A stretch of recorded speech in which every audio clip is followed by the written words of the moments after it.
Rates of the composition tax. अगर आप composition scheme के अंदर आ जाते हैं तो फिर आपको क्या रेट्स मिलेंगे वो अब हम देखने जा रहे हैं।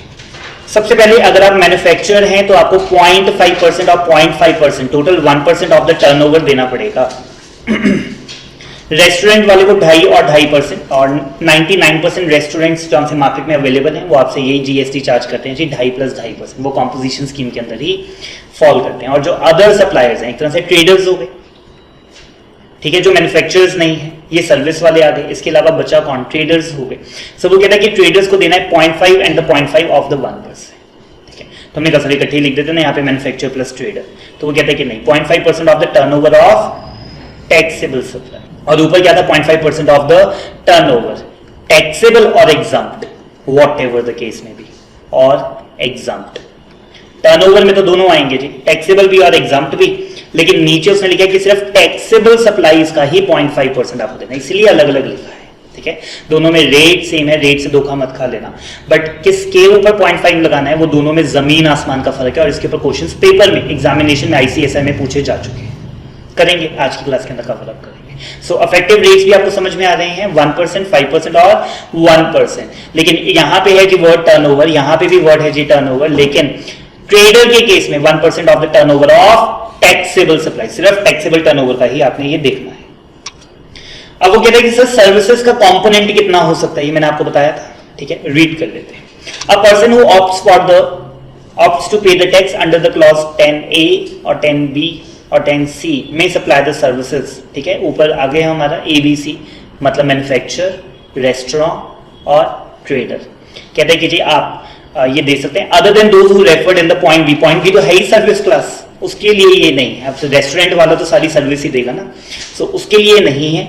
और of the paragraph 6 of the schedule 2 that is the restaurant services, तो ये कितनी दे सकते हैं मैन्युफैक्चरर और trader, 10% of the turnover in the state of the UT in the preceding financial year और 5 lakh whichever is higher. Very important word preceding, ठीक है जी, पिछले साल की आपकी जितनी भी टर्नओवर थी उसका 10% और 5 lakh whichever is higher आप इतनी दे सकते हैं। लेकिन आपको वो मेरा क्लाइंट याद है जो वेइंग स्केल्स बनाता था, ठीक है। अब वो क्या कहता है कि यार मेरी पिछले साल में टर्नओवर है 1 करोड़ रुपए की, तो मैंने कहा फाइन, आप 10 लाख रुपए तक की सर्विसेज दे सकते हो, ये जो AMC वगैरह रिपेयर की सर्विसेज देते हो जो भी आप 10 लाख की तक की दे सकते हो। अब वो कहते हैं कि यार मैंने FD करवा रखी है, मेरे को 6 लाख का ब्याज भी आया, अब 6 लाख तो उसी में चला जाएगा सर्विसेज में, क्योंकि वो भी एक एग्जम्प्ट सर्विस है। मैंने कहा नहीं उसको नहीं लेना, उसको कॉम्पोजिशन में कहीं पे भी नहीं लेना, ठीक है। उसमें आप अपना ये 10% मत कंज्यूम करो, 10% और 5 lakh whichever is higher, तो वो 10 लाख तक की सर्विसेज दे सकता था। अब वो कहता है कि सर उसमें मुझे कोई इंटरेस्ट इनकम आ गई, तो इंटरेस्ट को भी उसमें से एडजस्ट करना है। वो कहता है कि नहीं, उसको ना टर्नओवर में लेना है ना सर्विसेज के अंदर कैलकुलेशन में लेना, उसको दोनों जगह से एक्सक्लूड किया गया है। रीड कर देता हूं। The value of exempt supply of the services provided by way of extending the deposit, loans or advances insofar as जितने के बदले में उसे इंटरेस्ट और डिस्काउंट मिला है, तो वो कहता है कि जी उसे आपने इंक्लूड नहीं करना है। फॉर एग्जाम्पल एक एग्जाम्पल पढ़ लेते हैं। तोलाराम है जी, ये सप्लाई ऑफ गुड्स में डील करते हैं। पिछले फाइनेंशियल ईयर में इनकी जो टर्नओवर है वो कितनी है, 1 करोड़ 10 लाख रुपए की, और ये थोड़ी बहुत सर्विसेज भी देना चाहते हैं और ये पूछ रहे हैं कि कितनी दे सकता हूं, तो हमने कहा 1 करोड़ 10 लाख का 10% और 5 lakh whichever is higher, so 11 lakh की सर्विसेज आप दे सकते हैं। तब तक आप इनएलिजिबल नहीं होंगे, बट अगर आपने 11 लाख से ज्यादा की सर्विसेज दे दी करंट ईयर में, then you will be thrown out of the scheme.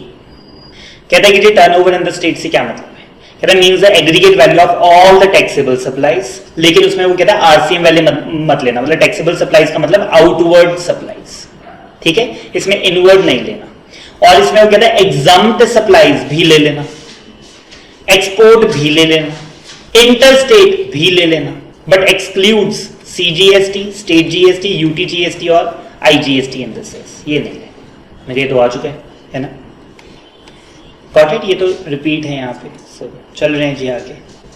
ये रिपीट नहीं है जी, स्टार मार्क कर रहे हैं। आपको रिपीट क्यों लगा, ये aggregate turnover of the preceding year नहीं है, ये जो ऊपर उसने बोला कि 1% ऑफ द टर्नओवर जमा करवाना है, ये टर्नओवर का मतलब बता रहा है।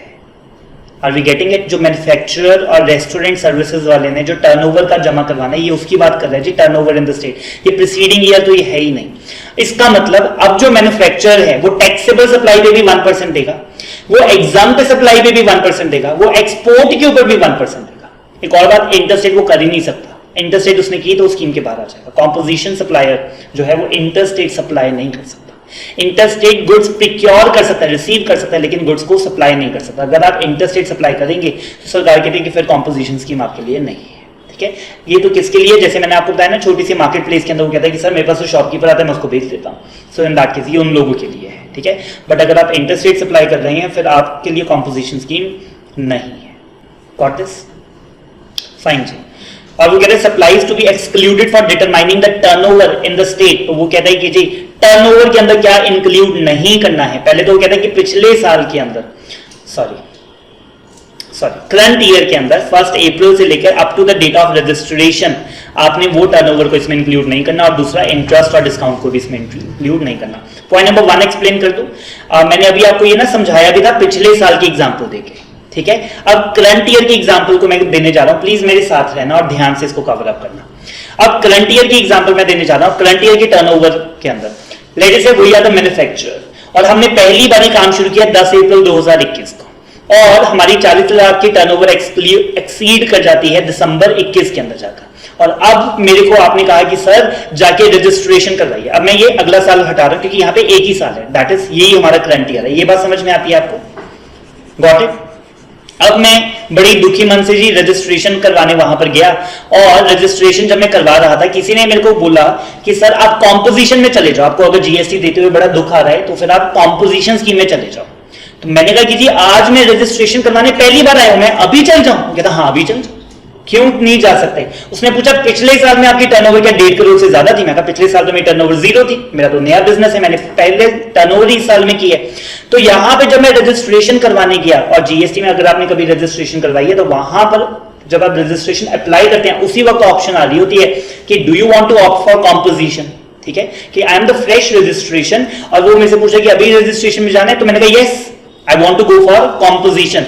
और अब जो 20 लाख रुपया है, अब मेरे को 20 लाख का 1% 20,000 रुपया देना पड़ेगा। अब वो कहते हैं कि इस साल में तो वैसे आपकी टोटल टर्नओवर कितनी है 60 लाख, लेकिन वो कहते हैं कि ये 40 इंक्लूड नहीं होगा। अगर आप इसी साल पहली बार सप्लाई कर रहे थे और पहली बार आप रजिस्ट्रेशन करवा रहे हो और पहली बार में ही आपने कॉम्पोजिशन के लिए ऑप्ट भी कर लिया, तो टर्नओवर के अंदर करंट ईयर का रजिस्ट्रेशन से पहले वाली जो टर्नओवर है, it may be 40, it may be 10, है ना, state to state. So in that case उस 40 पे आपको 1% टैक्स जमा करवाने की जरूरत नहीं है।